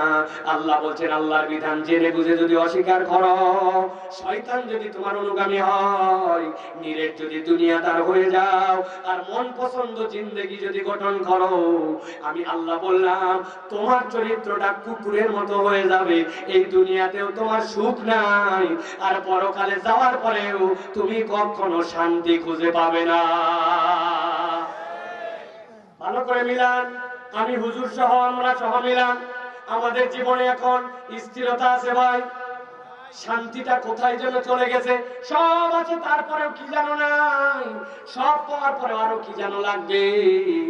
সুখ নাই, শান্তি নাই, অভাব যেন দূর হয় না। দুনিয়ার সব অভাব দূর হলেও, অভাব দূর হলেও মনের অভাব মিটে না। যাদের জীবনটা এরকম অস্থির, বুঝতে হবে আল্লাহর দেওয়া সূত্র অনুযায়ী আমার জীবনে 4টার মধ্যে কোনো একটা ঘাপলা আছে, ঠিক না? আল্লাহ রাব্বুল আলামিন এই জন্য বলছেন তোমার জীবন তো কুকুরের মতো। আল্লাহ রাব্বুল আলামিন চান না। মানুষ তো আশরাফুল মাখলুকাত, আল্লাহর কাছে তার মর্যাদাটা বিশাল বড়। ওই মানুষকে রব্বুল আমিন ইজ্জতের চূড়ান্ত রূপে দেখতে চান। কিন্তু আমরা এমন অবস্থায় আমাদের জীবন চালাচ্ছি, আমাদের জীবনটা আর কুত্তার জীবনের মধ্যে কোনো পার্থক্য যেন নাই, ঠিক না? আল্লাহ নবীকে বলতেছেন ফাকসুসিল কাসাসা লাআল্লাহুম ইয়াতাফাক্কারুন। কাসাস এক বচন না বহু বচন? আল্লাহ বলছেন ফাকসুস, নবী আপনি গল্প করেন কাসাস, এরকম ঘটনা আপনার উম্মতের কাছে, লাআল্লাহুম ইয়াতাফাক্কারুন, আশা করা যায় আপনার উম্মত অনুধাবন করবে, একটু চিন্তার দুয়ারটা সে খুলে দিবে।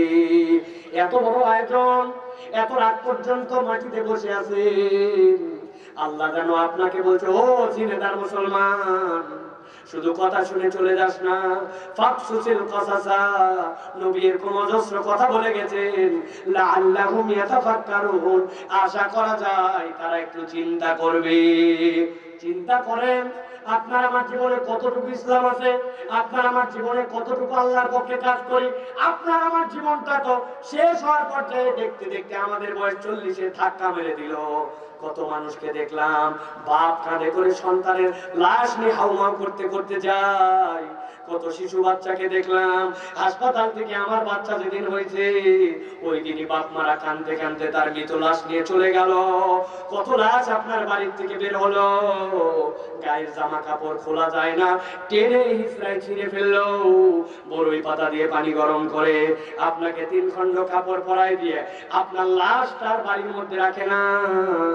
আপনার মেয়ে বলে ভয় লাগে, ছেলে বলে ভয় লাগে, আপনার বন্ধু আর নাম ধরে রাখে না, বলে লাশকে আনো, লাশের জানাজা কখন, লাশ দাফন হবে কখন, লাশ কারা কারা তুলবে, লাশ কারা কারা নামাবে। আপনার নাম মানুষ থেকে লাশ হয়ে যেতে 1 মুহূর্ত লাগবে না প্রিয় ভাইরা। কিন্তু এই কবরের জিন্দেগিটা দুনিয়ায় যেরকমই হচ্ছে, ওখানেও যে যদি কুকুরের জিন্দেগি হয়ে যায়, আপনার আমার এই দুনিয়ার জীবনের কোনো দাম থাকবে না। অতএব একটু সিদ্ধান্ত নেন, চিন্তা ভাবনা করে যে আমরা আল্লাহর দিকে একটু ফেরত আসবো। রাজি আছেন ভাই? আল্লাহর দিকে ফেরত আসবো ইনশাআল্লাহ। বলছি এটা কি নামাজ পড়ে না বাদ দিয়া? নামাজ পড়ে না বাদ দিয়া? দাড়ি রাখে না কাটে? হ্যাঁ, মিথ্যা কথা বলে না ছাড়ে? গীবত গিল্লা করে না বাদ দিয়া? মুরব্বীরা চিন্তা করছে বাবা বাবা সব অস্ত যুবকদের উপর চলে গেল। এলাকার মুরব্বীরা সারাদিনের কামাই আসরের পরে জমা দেয় শয়তানের কাছে। ডানে বসছে গীবত কমিটির সভাপতি, বামে সেক্রেটারি, মধ্যে ক্যাশিয়ার। এদিককার মুরব্বী বলতেছে ইমাম সাহেবের এই সমস্যা, বামেরটা বলছে তুই তো জানিসই না, আরো 2টা ঘটনা আছে।